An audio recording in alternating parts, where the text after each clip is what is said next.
Hi, I'm David Butler. Good to see you, even though we can't. And good to meet you, even though I haven't.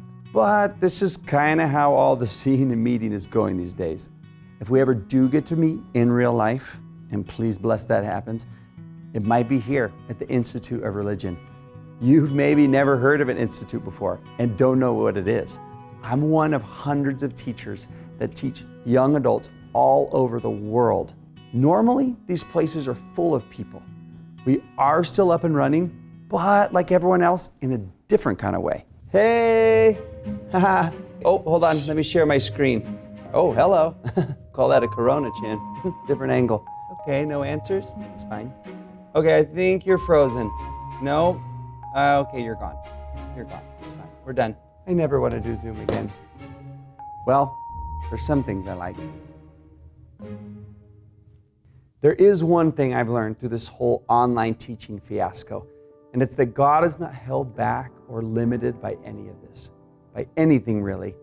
He still is who He's always been, and He finds a way to reach and connect with all of His children. That's the God that we find in Scripture, one who meets us where we are and as we are, even in these unexpected or unwanted places. Can I tell y'all one of my favorite stories of those unexpected places that happens in Scripture? This is in John chapter 1 in the New Testament. I love this chapter. It's a chapter of people meeting Jesus for the very first time. This is a story of a man named Nathanael who meets him underneath a fig tree. It's his friend Philip who actually brings him the news first, that they'd found the Messiah. And Philip had learned it from a friend, who learned it from a friend, who learned it from a friend. It really is a story about Jesus going viral before it was ever a thing. But Philip runs to Nathanael, and this is what he says to him.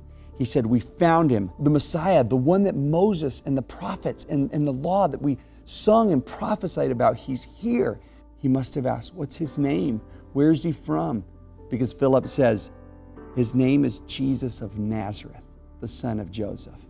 Now, y'all, Jesus is a name that's pretty tender to you right now, and it's a special name. But in these times, it was a really typical normal name, like Jim or Jeff. And Nazareth, it was the sticks. Anybody who came from Nazareth was a country bumpkin. No road went through Nazareth. Nathanael knows that, and so does Philip, and he responds back and says, "Can any good thing come out of Nazareth?" You and I might be tempted to think the same thing. What good could ever come from a place like that, an undesirable place or situation? But let's remember that we worship and believe in a God who sees us in these places, in stables, in lions' dens, in prisons. It's the same God who turned a tomb into a symbol of hope, the undesirable and unwanted places. That is the same God who meets us in all of our different places. In fact, when Nathanael finally goes to meet Jesus, Jesus talks to him like they've been longtime friends. And Nathanael asks, "Wait, how do you know me? Have we ever met?" And Jesus says, "Before Philip ever called you, I saw you underneath the fig tree." And Nathanael is floored. "You saw me under the fig tree? You know where I was?"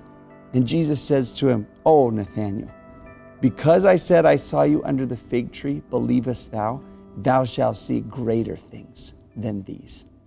I really do believe with my whole heart that God sees us and meets us in the most unexpected and ordinary places.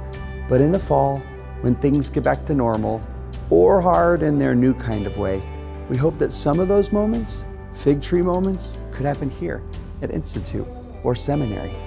Because whatever they may look like, ordinary or unexpected, they are still places and moments to experience God and anticipate greater things to come.